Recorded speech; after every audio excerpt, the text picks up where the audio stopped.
विद्यार्थियों, BA part third Sanskrit प्रश्न पत्र प्रथम संस्कृत के अंतर्गत धर्म और दर्शन में हम आज तर्क संग्रह का अध्ययन कर रहे हैं। तर्क संग्रह में हम, जैसा कि आपको पता है, मेरे पूर्व व्याख्यानों में हम सत्य पदार्थ का क्रमिक विवेचन कर चुके हैं, संक्षिप्त रूप से उनका अध्ययन कर चुके हैं। आज सत्य पदार्थ में से प्रथम पदार्थ जो द्रव्य है, द्रव्य और उसके भेद के विषय में हम बात करेंगे।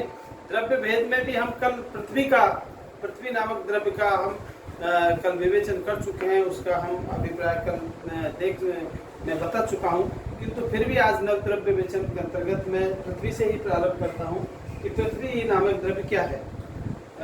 द्रव्य के भेद में 9 द्रव्य है: पृथ्वी, जल, तेज, वायु, आकाश, काल, दिक्, आत्मा और मन।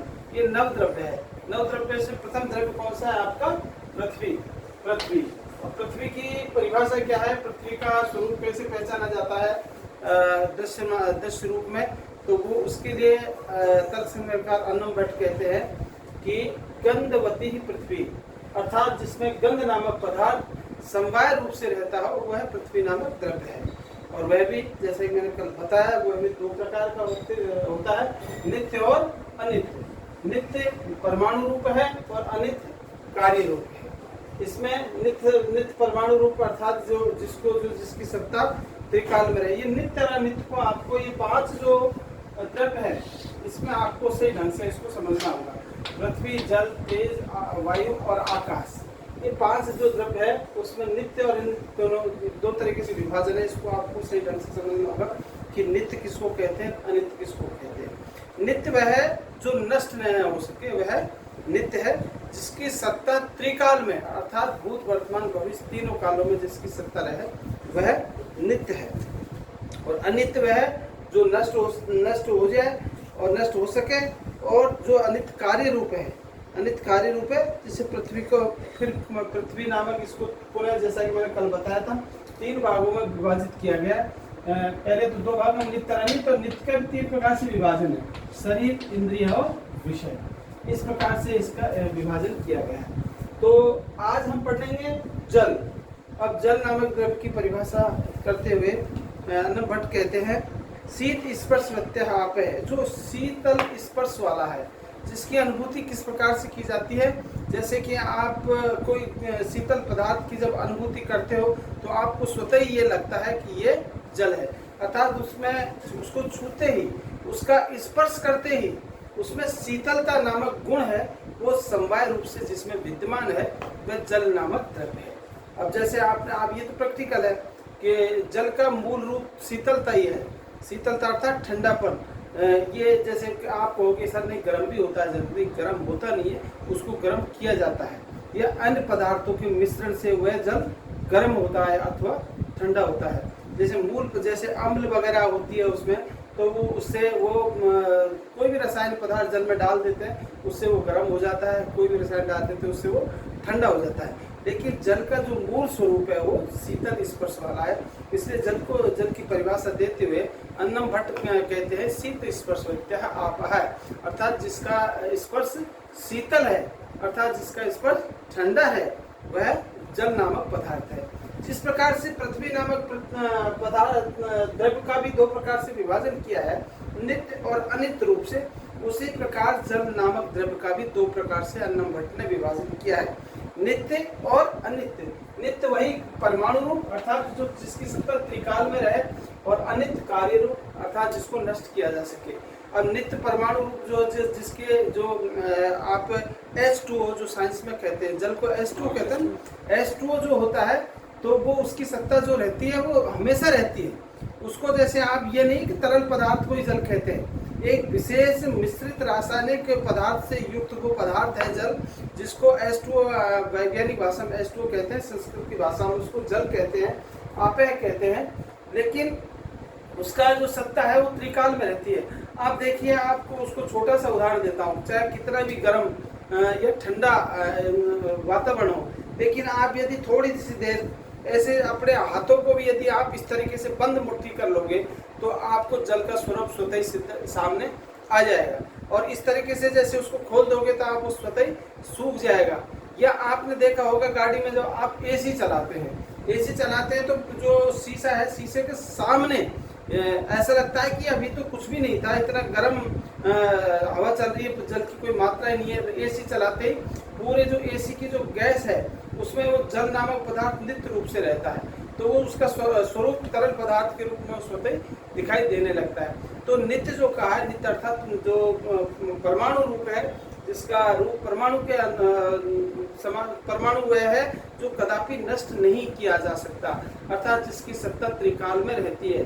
परमाणु विखंडन आप और परमाणु संलयन से सामान्य विज्ञान के विद्यार्थी तो सुपरिचित है, संस्कृत के विद्यार्थियों को पढ़ने को नहीं मिलता, लेकिन मैं बताऊं परमाणु विखंडन क्या होता है। न्यूट्रॉन, प्रोटॉन और इलेक्ट्रॉन, न्यूट्रॉन प्रोटॉन पर इलेक्ट्रॉन का जब प्रहार किया जाता है जब जाकर के परमाणु विखंडन होता है, जिसको अपन हिंदी सामान्य भाषा में कहते हैं परमाणु विस्फोट। तो 3 पदार्थों से युक्त है, न्यूट्रॉन, प्रोटॉन, इलेक्ट्रॉन। ये साइंस की भाषा है, लेकिन आर्ट्स में इसको नित्य रूप से कहा जाता है। नित्य किसको कहते हैं? जिसकी सत्ता त्रिकाल में रहे और यह हमेशा उसमें रहता है। इसलिए जल के भी 2 प्रकार से विभाजन किए गए, नित्य और अनित्य। नित्य परमाणु रूप है, अनित्य कार्य रूप है।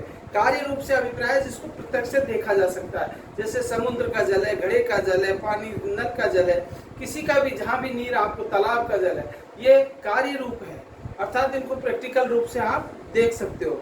इसके अनित्य के कार्य रूप जल के भी 3 प्रकार से विभाजन किए गए, शरीर, इंद्रिय और विषय। शरीर, शरीर से अभिप्राय जैसे घड़े का जल, समुद्र का जल है ना, जल का एक स्वरूप है। इंद्रिय अर्थात इंद्रिय, इससे अभिप्राय जिसको इंद्रिय के द्वारा ग्रहित किया जाता हो, महसूस किया जाता हो।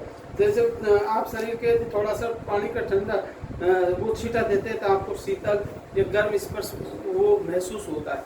इस प्रकार शरीर है, शरीर और इंद्रिय।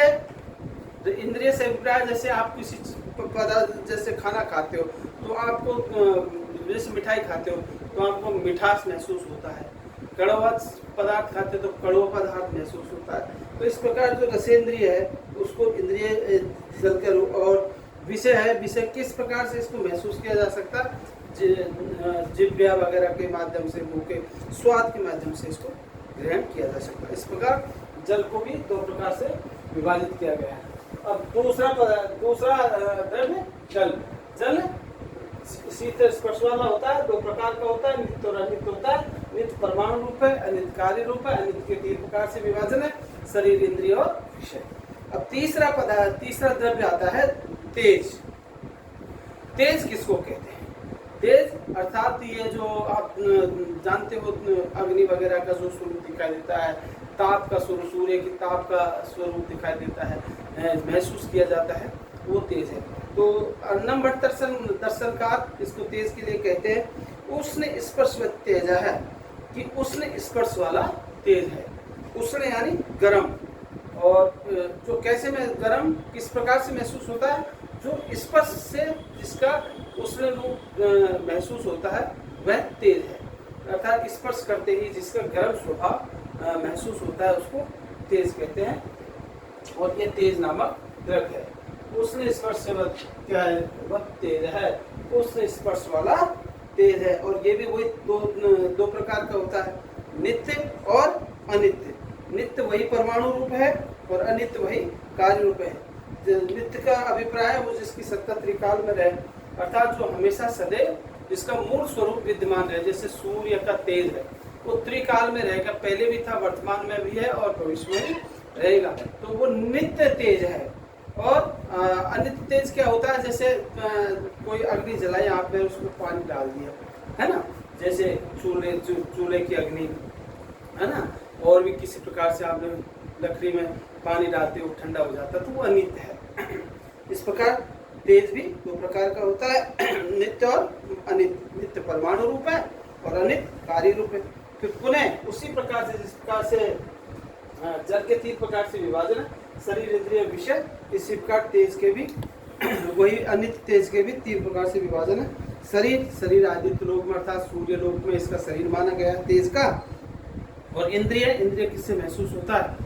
ये स्पर्श से करने से महसूस होता है, देखने से भी महसूस होता है, आंखों से भी महसूस होता है, और स्पर्श करने से भी महसूस होता है, शरीर के स्पर्श से भी यह महसूस होता है। और विषय क्या है? विषय इसके जैसे लाइट है आपकी, इलेक्ट्रिसिटी है, ये इसके विषय है। चूल्हे की आग है, आपके गैस की आग है, इलेक्ट्रिसिटी है, या जो भी है ये जिसका पार्थिव शरीर अग्नि के रूप में, जैसे जुगनू भी तेज का ही प्रतीक है ना। उधर की अग्नि, अंदर की अग्नि है, वो भी तेज का प्रतीक है। ये इस प्रकार से तेज वित्त अनित जो तेज है वो भी तीन प्रकार का होता है, शरीर, इंद्रिय और विषय के रूप में। इस प्रकार ये तीसरा द्रव्य क्लियर होता है।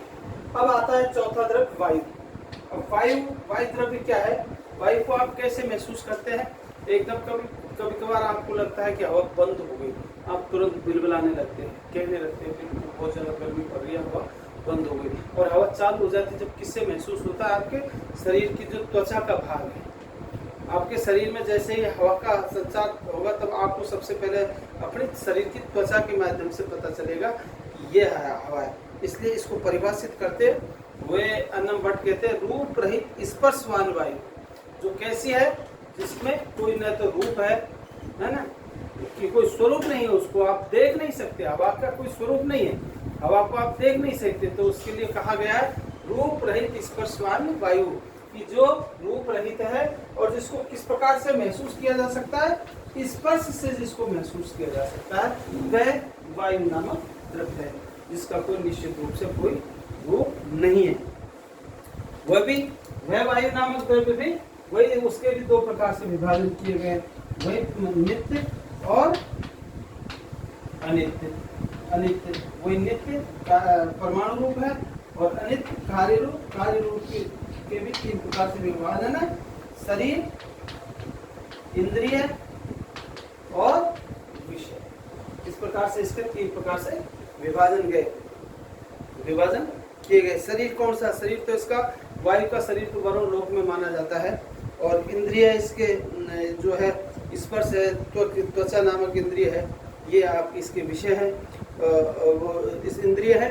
और विषय है जैसे वृक्ष आदि में जब पत्ते हिलते हैं, थोड़ा सा कहीं मूवमेंट होता है, थोड़ा हिलना डुलना होता है हवा के कारण, जैसे कपड़ा कोई, जैसे ये हैंगर के ये कुर्ता टिक रहा है, ये हिल रहा है, इसका मतलब यहाँ पर हवा का अस्तित्व है। तो और अपन को स्वयं को कैसे महसूस होगा? पंखा चलता है, पंखा चलते ही अपने शरीर के वो जो वायु है, जो अपने जैसे ही अपने शरीर से स्पर्श करती है, तो अपन को ये स्वतः ही आभास हो जाता है कि ये वायु नामक द्रव्य है।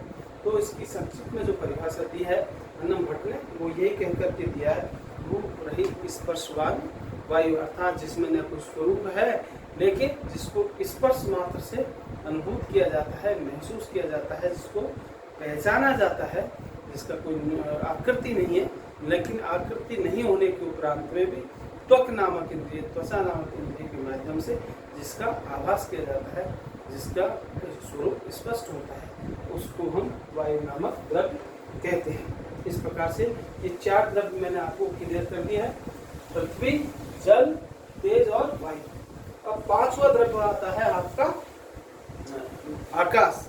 आकाश की परिभाषा देते हुए अन्नम भट्ट कहते हैं शब्द गुणतम आकाश है, अर्थात शब्द केवल आकाश का ही गुण है, और केवल आकाश का ही गुण इसलिए है कि शब्द मात्र से आकाश नामक द्रव्य की प्रतीति होती है। संक्षिप्त रूप से मैं आज आपको यही बताऊंगा। कल मैं आकाश नामक द्रव्य की विस्तृत व्याख्या करूंगा, क्योंकि ये परीक्षा की दृष्टि से भी महत्वपूर्ण है, और आकाश नामक द्रव्य की थोड़ी विस्तृत व्याख्या विवेचना भी अत्यावश्यक है। इसलिए आपको अभी तक जो 4 या 5 द्रव्य मैंने जो बताया आपको, इनमें कभी भी कोई परेशानी हो तो आप मेरे से पूछ सकते हैं कहीं भी किसी विषय में, मूल भाष्य अथवा व्यक्ति से। आपने सुना, इसके लिए आपको धन्यवाद।